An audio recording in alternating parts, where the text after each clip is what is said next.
right. Hello, hello, hello. Welcome to a very special early edition of 511 Thoughts, right? And so how's my day? Well, my day is not good, right? I'm I'm very conflicted, right? And there's sort of this idea that I suppose I mean, certainly, I think I'm supposed to care. Like this idea of caring, right? We sort of say, "Oh, well, you're not supposed to be." Apparently, so you can't be empathetic because to be empathetic is to be too extroverted, right? And so I suppose on this very special day, I just want to sort of work through some of my thoughts on the idea of introversion versus extroversion, right?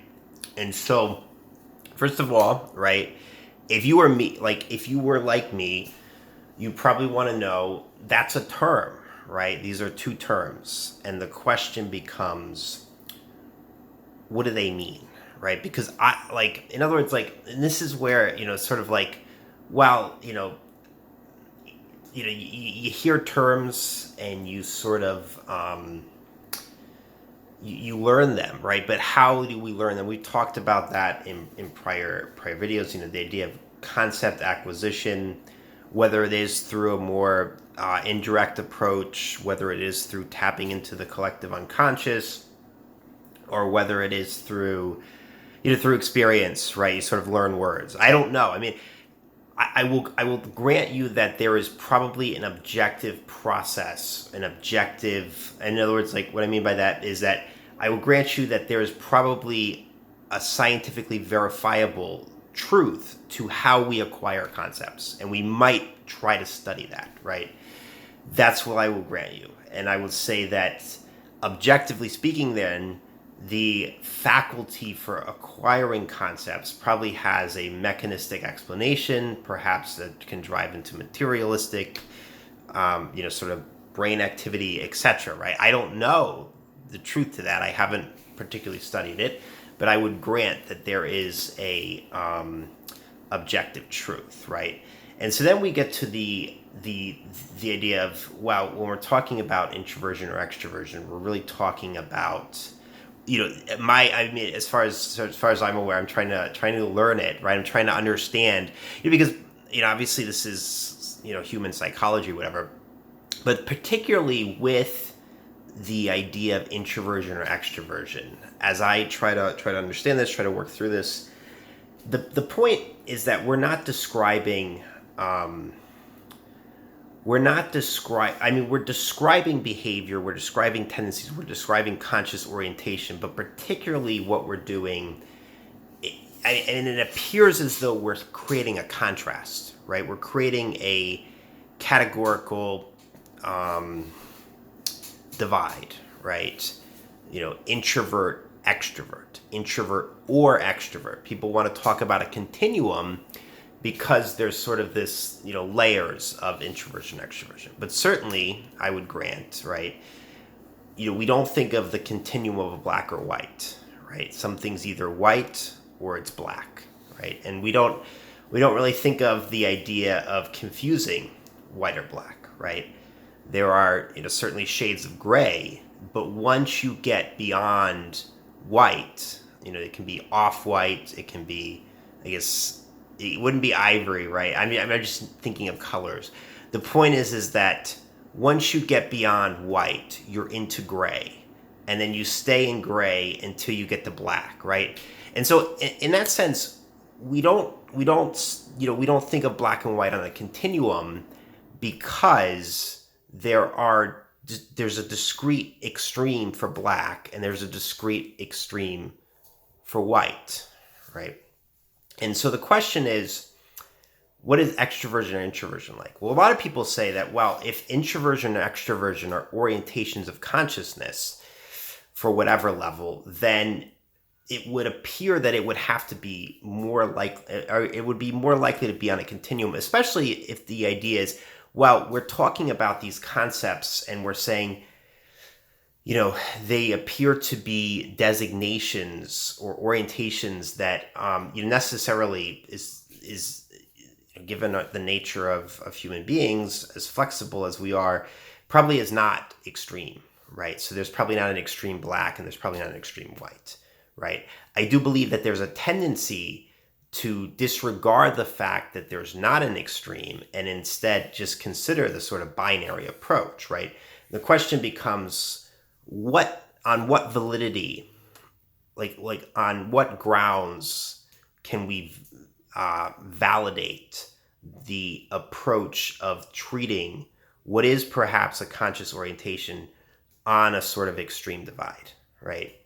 So I don't know. It's interesting, and your instinct, right? Your instinct says, well, it's just not. You probably can't do that, right? But the question becomes, what does it mean if you can't? And then if you can, how do we know that you can, right?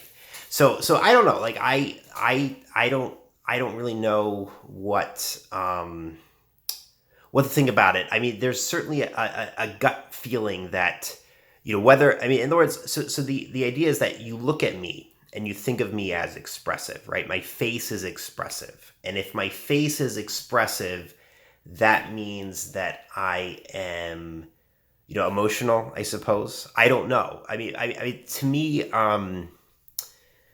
there's perhaps, there's the faculty, right? So a lot of people talk about, well, let's be rationalistic and not explain, the reason why I might be expressive, and just focus upon the fact that I am expressive, right? But there isn't the fact that I'm expressive, because the fact that I'm expressive is then interpreted to mean that, oh, I'm probably an extrovert. Now, I'm not claim. I mean, I personally consider myself socially to be an introvert, on the idea that I am, I don't like, in a group setting, I would be more reserved than the average person in the group, and that would be measurable. In other words, you could measure the the amount of time spent talking. Now, the idea of the extroversion, perhaps you could say, well, the amount of time spent reacting, right? So how often am I reacting to what the group is saying, and how often am I not? I mean, I would, the idea of measuring introversion and extroversion in terms of reactivity is based upon the idea that the introvert is going to be solely focused on the inner person, and so therefore, have a slower reaction time to things. But I would also argue that, I mean, it's an interesting thing, and there's, I mean, in other words, like, there's sort of this idea that if I'm startled, right? In other words, like, if I'm more focused on the inner person, I'm more likely to be startled by something from the external world, and so therefore show a more marked reaction, right? I mean, I think, a position like that, in my opinion, shows that there's some interpretation to this stuff, right?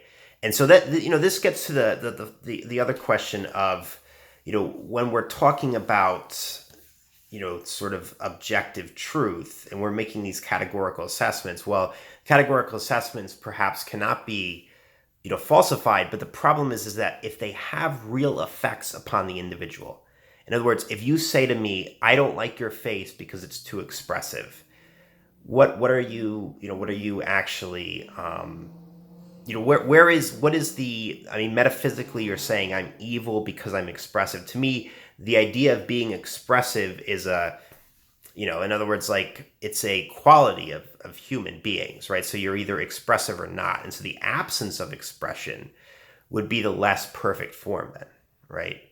So if you're not expressive, you lack expression. Whereas if you are expressive, you have expression. Therefore, the more metaphysically evil, on the basis of sort of lacking qualities, would be the thing that lacks expression, right?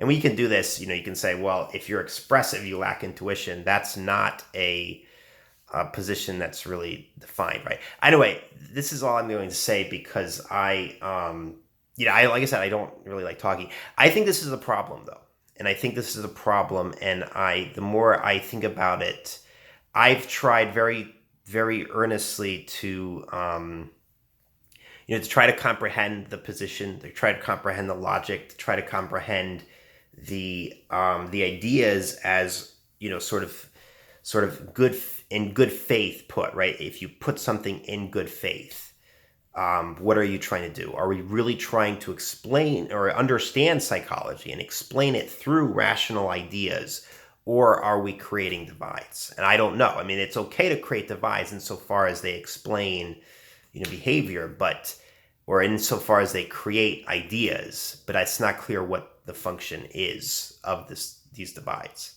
So I don't know. It's interesting. Maybe the balance, but I don't know if we want balance. It's interesting.